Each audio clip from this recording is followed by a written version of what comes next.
Esse negócio tem quase 10 metros de altura. Você está falando que esse negócio ficou quase 2.000 anos aqui em pé, esperando ser fossilizado? Você deve estar brincando. Ele parou assim, ele assustou. Ele falou assim, não, deve ter sido um processo mais rápido. Eu falei, sem dúvida foi um processo mais rápido. Caso contrário, você só fossilizaria o pé do dinossauro, o resto desapareceria, não teria dinossauro mais para ser fossilizado. Então, algumas coisas interessantes. Principalmente, existem problemas também relacionados aos fósseis. No caso, nós temos o Archaeopteryx. Existem 6 espécimes de Archaeopteryx, de fósseis, espalhados aí pelo mundo.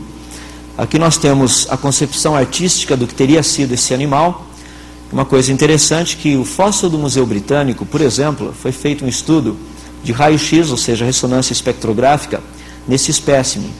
O que chegou à conclusão é que a parte onde aparece a pena, que é esse negocinho, uma pequena inserção ali, o resto não tem pena, tá? Só tem um pedacinho que dá a ideia que o material onde se encontra a impressão da pena é diferente do material do restante do fóssil. Como a gente disse, é uma pena, foi forjado. Existem fósseis forjados? Existem, muitos. Eu digo isso num certo sentido, não falo isso com orgulho não, porque isso é em detrimento da minha classe de cientistas. Uma das coisas importante é que nós tenhamos credibilidade da nossa pesquisa.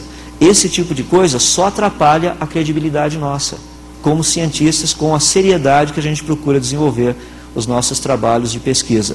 Mas existem interesses por trás. Tem gente que está desesperado para ganhar um prêmio Nobel e para fazer isso, ou para ser reconhecido, faz qualquer negócio, inclusive trapaça.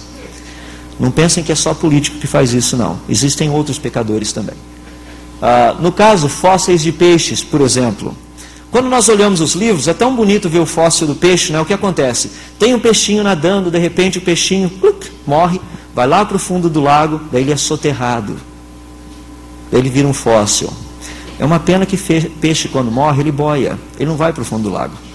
Peixes com escamas, principalmente. Tá? Ou seja, a maior parte dos peixes que nós encontramos fossilizados tem escamas. Como é que esses peixes, então, se tornaram num fóssil? Não é do jeito que o livro conta. Deve ter um outro método. Quando nós olhamos dentro da área de fósseis vivos, é um negócio fascinante. Selacanthus foi o peixe que foi indicado para ser o elo de transição entre vida marinha e anfíbios. De acordo com as datações dos fósseis, 350 milhões de anos, estou usando a escala evolucionista, e de acordo com a evolução, eles foram extintos há 280 milhões de anos atrás. Por quê? Porque nas camadas datadas de 280 milhões de anos para cima, não se encontrou mais fóssil de Selacanthus. Portanto, assumia-se que o Selacanthus havia sido extinto. Até que no dia 22 de dezembro de 1938 pescaram o primeiro. Em 1952 pescaram o segundo. Em 1987 filmaram um cardume. Em 1995 já sabíamos que tinha uma família de Selacanthus vivendo no sul da África e uma outra na Indonésia. Família, assim, mais de 5.000 Selacanthus vivos. Diferença morfológica, 0. Como que esse peixe saiu do fundo dos oceanos, sendo que eles não sobem a uma profundidade acima de 180 metros, porque senão eles explodem? Como que esse peixe que vivia lá embaixo, um dia resolveu sair na superfície e criar perninha e sair andando? A isso se chama evolução. Tuatara, fósseis datados 225 milhões de anos atrás, extintos há 135 milhões de anos atrás, o mesmo processo. O negócio é que a tuatara continua vivinha da Silva hoje, do jeitão que ela era antes, exatamente igual, nada diferente.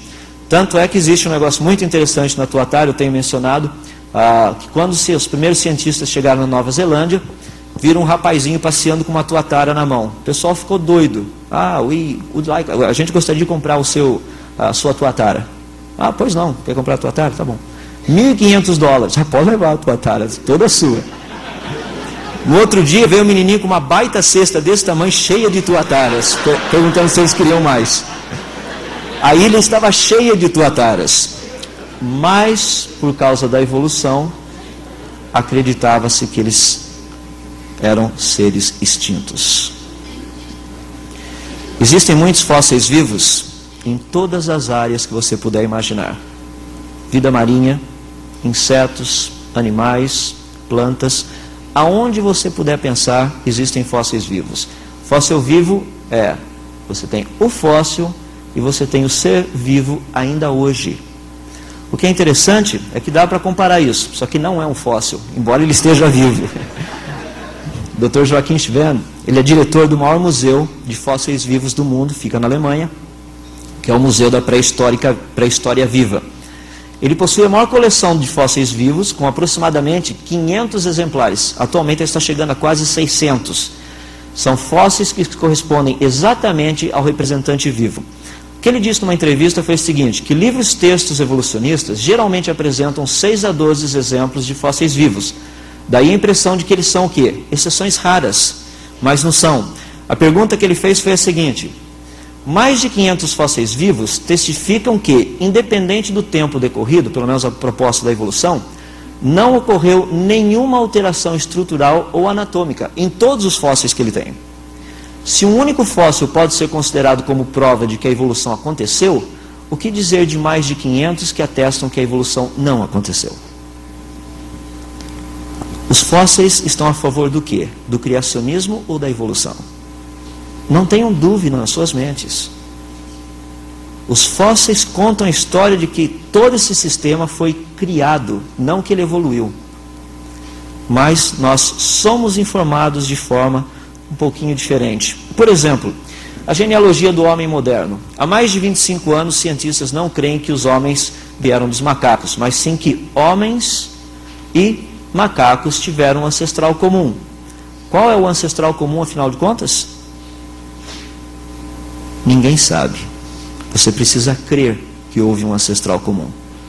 O que é interessante, você pega lá no finalzinho, alguns deles, um único dente é prova da evolução do homem. Será que não dava para ter pelo menos um pouquinho mais? Só um dente? Mas baseados num dente, assume-se que o ser humano evoluiu. Esses negócios que vocês estão vendo aqui, azul, essa coisa toda, não é que o cara era azul, não, viu? Esse é o que está faltando, o que tem é só esse pedacinho aqui, ó. Então fez-se o resto para dar uma ideia de como seria. Não é interessante? Um exemplo que nós temos disso, mais recente, é o homem de Tomaí, foi encontrado em julho de 2001, foi encontrado no Chad, na África Central. Encontraram esses 4 pedaços, juntando, você tem um negócio assim. E isso foi o texto, a sinopse do texto publicado na revista Nature. Diz o seguinte: a fauna associada ao fóssil sugere que o mesmo tenha entre 6 e 7 milhões de anos. Já saiu nas revistas, faz parte de alguns livros, dizendo que foi encontrado o fóssil de 7 milhões de anos. Aqui diz que a fauna, não é nem o fóssil nem a rocha, mas que a fauna associada ao fóssil, o que? Sugere. Muito bem.